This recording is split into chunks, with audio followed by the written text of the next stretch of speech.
It's the top of the hour. You're watching the news on Sunset TV. I'm Tina Jha. Over the next 30 minutes, I'll be getting you the big stories of the day from across India and the world. First, the headlines. Quad holds online meeting in the middle of Ukraine-Russia crisis. External Affairs Minister discusses Ukraine issue with members of Parliament. Opposition expresses solidarity. The government rebuts reports of Indians taken hostage in Ukraine. Lok Sabha Speaker Om Birla meets parents of students stranded in Ukraine, says government making all-out efforts to bring them back safely. More than 1 million people have left Ukraine so far, says the UN Refugee Agency UNHCR. Moscow ready for talks with Ukraine. Make in India is the need of 21st century India, says Prime Minister Modi. Asserts that the world is looking at us as a manufacturing power. And voting concludes for the 6th phase in Uttar Pradesh. Key candidates include Chief Minister Yogi Adityanath. A quick look at some other events that made news through the day.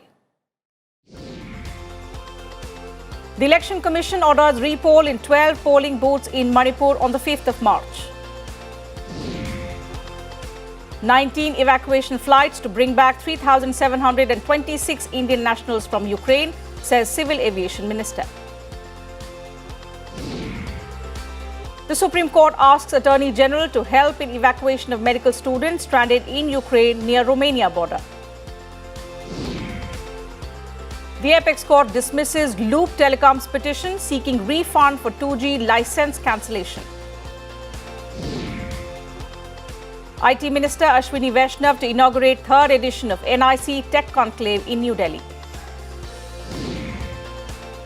Foreign Minister S. Jaishankar briefs his ministry's consultative committee meeting on Ukraine developments. The Union Health Ministry tells states to ensure that no vial of COVID vaccine is wasted. Budget session of Maharashtra Assembly begins amid uproar from ruling and opposition sides. Home Minister Amit Shah chairs high-level committee, approves additional central assistance to 5 states and union territories. And Wildlife Day observed to raise awareness about world's wild animals and plants. The biggest global story first, all the updates from the Russia-Ukraine conflict.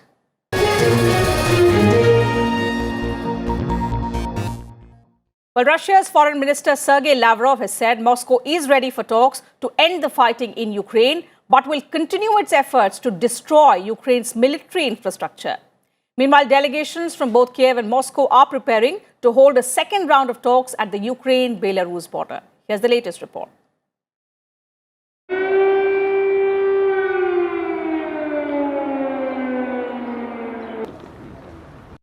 A week since Russian forces entered Ukraine, but there is no respite from the shelling.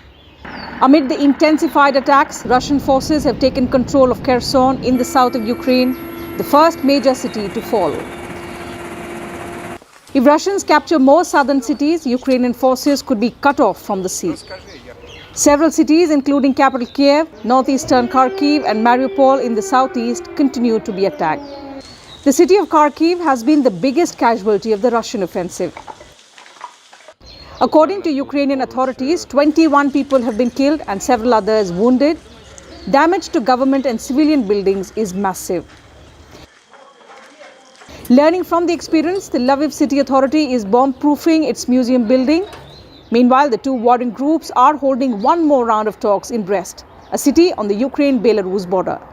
There is no change, though, in the Russian position. Moscow is still demanding the recognition of Donetsk and Luhansk and also Crimea to be recognized as Russian territory.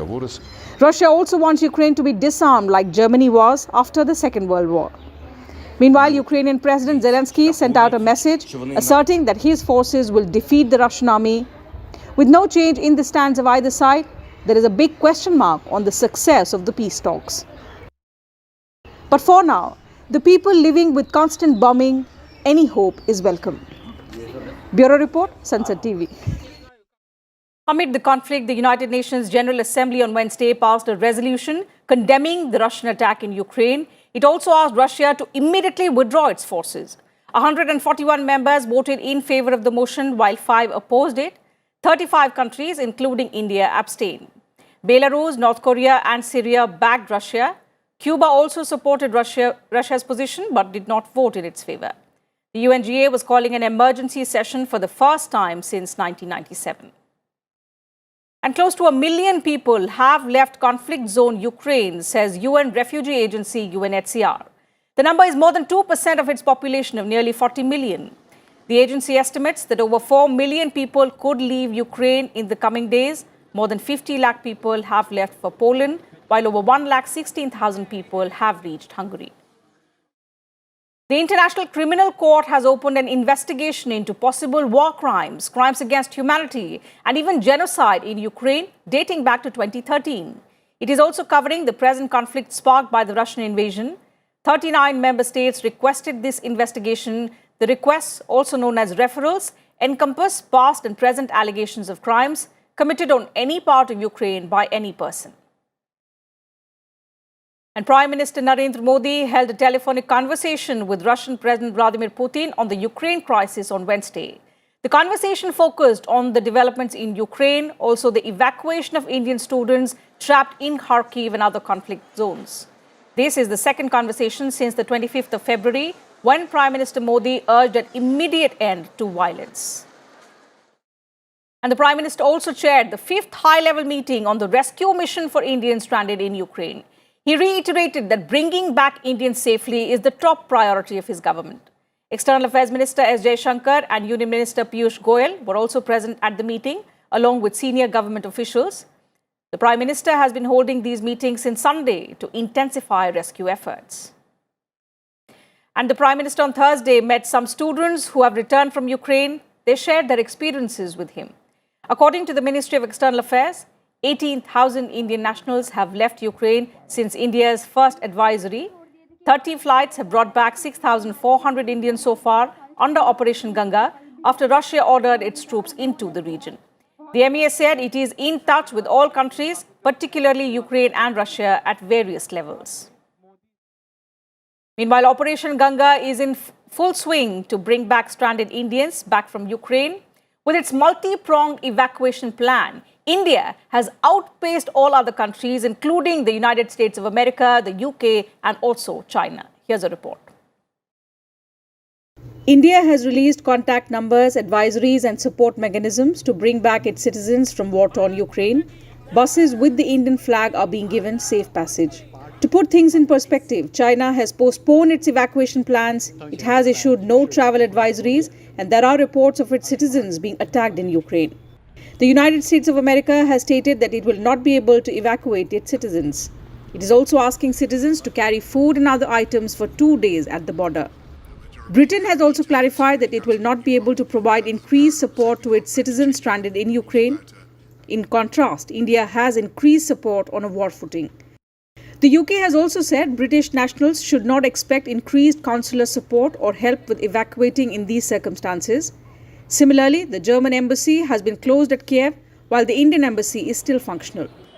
Germany has said that it is not in a position to evacuate its citizens. The Indian government, meanwhile, has sent 4 union ministers to countries in Ukraine's neighborhood as special envoys to coordinate evacuations. Bureau Report, Sunset TV. Now moving to news from the pole-bound states.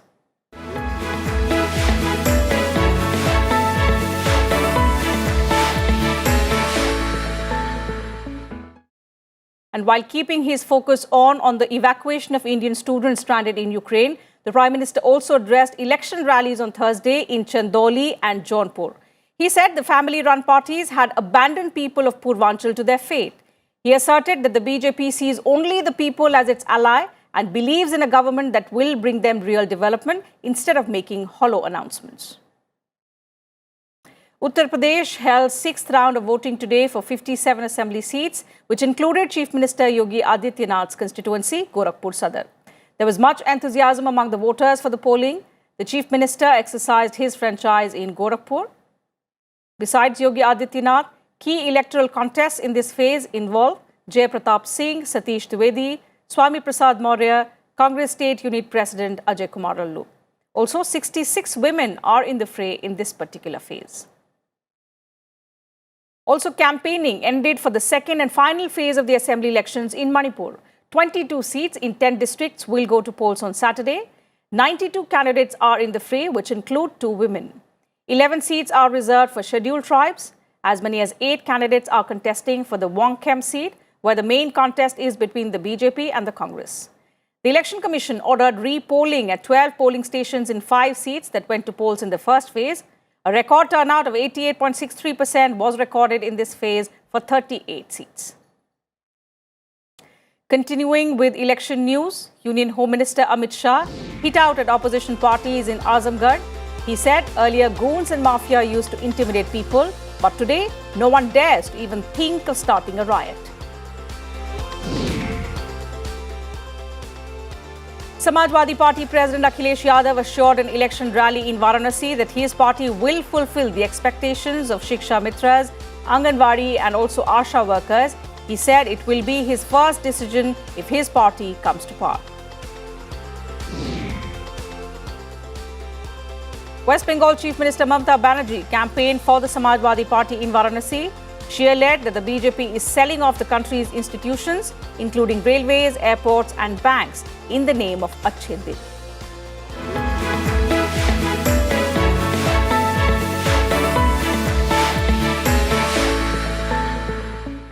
Well, Prime Minister Narendra Modi has appealed to the industry to reduce dependence on imports and promote domestic manufacturing. Addressing a post-budget webinar, the Prime Minister said, Make in India campaign is the need of the 21st century India. The Prime Minister also added that industries should be vocal for local and mention Make in India in their product endorsements. Listen in. Bharat को manufacturing power house के रूप में देख रही है। हमारा manufacturing sector हमारी GDP का 15% है, लेकिन मेक इन इंडिया के सामने इन्फिनिट पॉसिबिलिटीज हैं। हमें भारत में एक रोबस्ट मैन्युफैक्चरिंग बेस बिल्ड करने के लिए पूरी ताकत से काम करना चाहिए। The Consultative Committee of Parliament on External Affairs met on Thursday. External Affairs Minister S. Jaishankar briefed members on the government's efforts to evacuate Indians stranded in the war-hit areas. 9 members of the 21-member committee were present at this meeting. The External Affairs Minister said the discussion centered on the strategic and humanitarian aspects of the issue. There was also a strong and unanimous message of support for the efforts to bring back all Indians stranded in Ukraine. Opposition party members said the frank discussions took place in an amicable atmosphere, a reminder that on national interest, we are all Indians first and foremost. Meanwhile, Lok Sabha Speaker Om Birla met the parents of students stranded in Ukraine on Thursday in Rajasthan's Kota city. He also had a telephonic call with the parents of a student who thanked External Affairs Minister S. Jaishankar for the safe evacuation of their daughter from Ukraine. Speaker Birla said the government is making all-out efforts to evacuate Indian students stranded in Ukraine's war zone areas. News now from states. A budget of over 1 lakh crore for 2022-23 was proposed for the Jharkhand Assembly today. Most of it was for the health sector. There's been an increase of 20% for efforts to provide drinking water. The Chief Minister described it as the budget of the people. Union Minister Hardeep Singh Puri launched the city gas distribution network in Aurangabad and Ahmednagar districts through virtual medium. He said the development of urban settlements ensures the development of the state as well as the country. Israel's Consulate General Kobi Shoshani met Chief Minister Shivraj Singh Chauhan in Madhya Pradesh.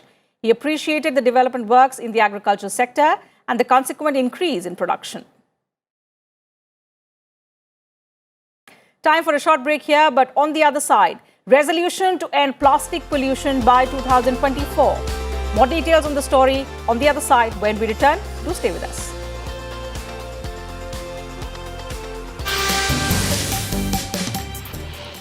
Thanks. thanks for staying with us on the news. The Quad heads of state are holding a virtual meeting.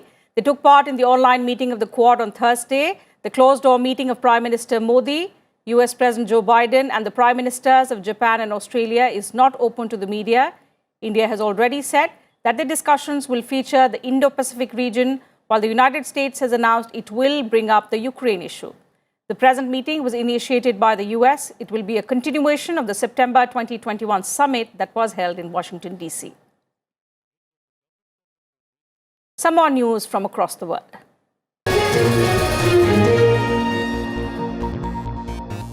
A 175 nations endorsed a historic resolution to forge an international agreement to end plastic pollution by 2024. With this, governments will be looking to address the full life cycle of plastic, including its production, design, and disposal. The world produces 400 million tons of plastic every year. 300 million tons go into the waste dump and 11 million tons end up in oceans. The UN Environment Assembly on Wednesday adopted a historic resolution that gives hope for a strong global and comprehensive framework to check plastic pollution. Progress on a legally binding global agreement on the plastic pollution is a truly welcome first step to implementation, and it will make a difference, one that shows again the true value of multilateralism.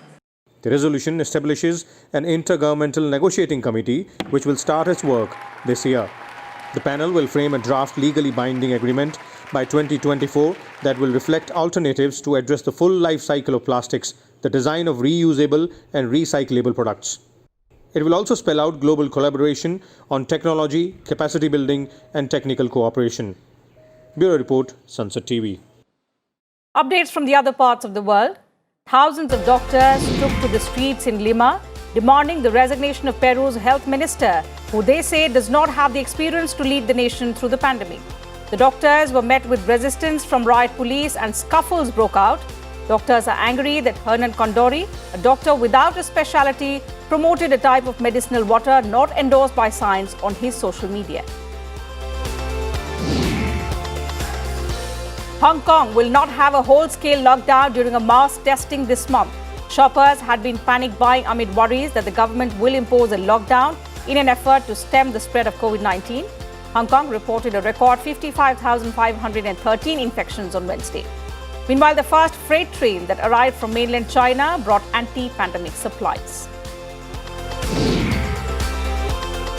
Retreating protesters in New Zealand set fire to tents, mattresses and chairs in a final act of defiance as the police broke up their demonstration. Authorities retook control of the Parliament grounds, although hundreds of protesters remained in nearby streets. This was the most significant use of force against the demonstrators opposing coronavirus vaccine mandates. The United States unveiled a national COVID-19 preparedness plan that spells out initiatives and investments to drive down serious illness and deaths from the virus while preparing for potential new variants. It follows President Biden's Tuesday night State of the Union speech, in which he pointed to progress against the pandemic since last year. COVID-19 cases have fallen, but deaths are still elevated. The US is reporting an average 1,700 deaths each day.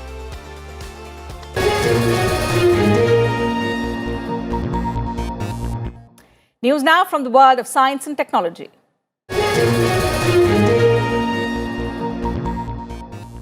An out-of-control rocket will slam into the far side of the moon on Friday. China is denying claims that it is from its launch of 2014.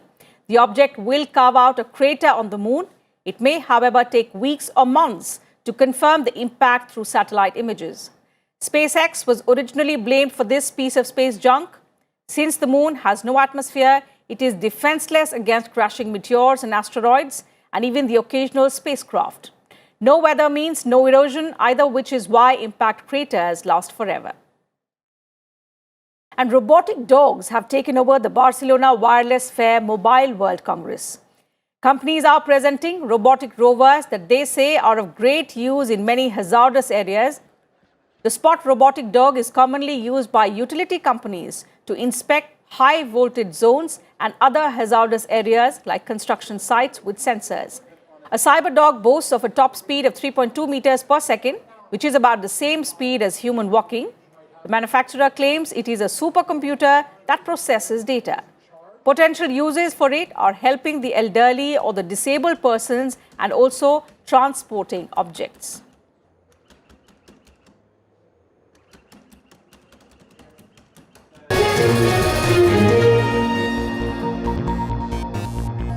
And time now for all the action from the world of sports.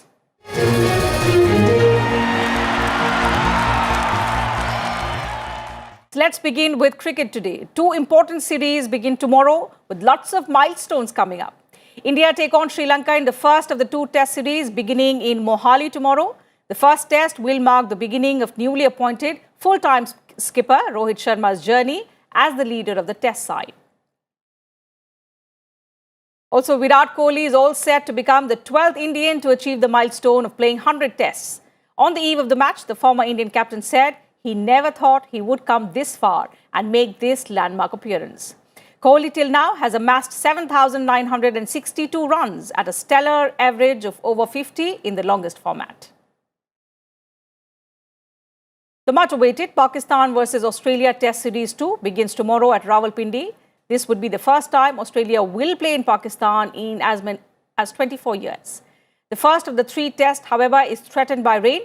Both the teams had to cancel their practice sessions today, but the forecast is clear for Friday and most of Saturday, with showers likely on the last 3 days of play. Women's 50-over World Cup begins tomorrow in New Zealand. The tournament is an 8-team round robin involving India, also Australia, England, New Zealand, Pakistan, West Indies, South Africa and Bangladesh. Six-time champion Australia is again favoured to win the title. The first match tomorrow is between host New Zealand and the West Indies. India plays its first match on the 6th of March against Pakistan. The Indian shooting contingent won their second gold medal at the ongoing ISSF World Cup in Cairo, Egypt, after the women's air pistol team beat Germany 16-6 for the title.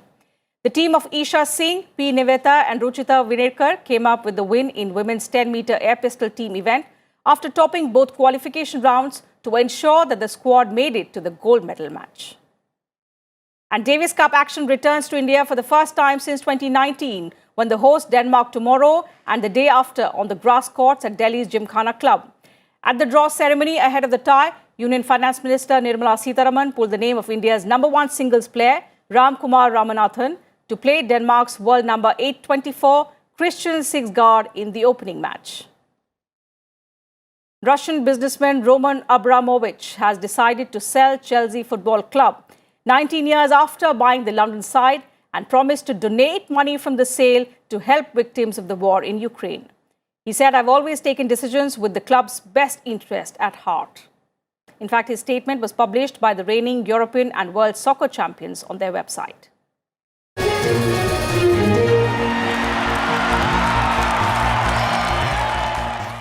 And before we close the bulletin, a relook at the top stories of the day. Quad holds online meeting in the middle of Ukraine-Russia crisis.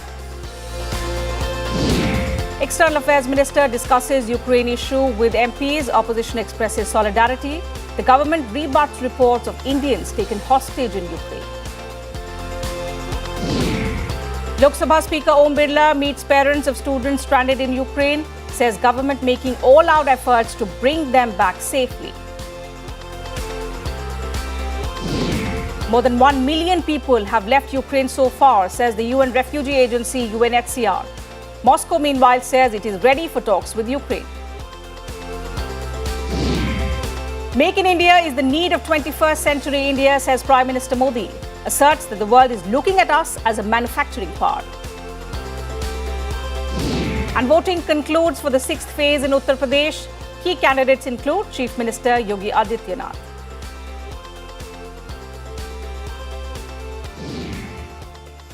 So that's it from us in this bulletin. Thanks very much for your time. Good night.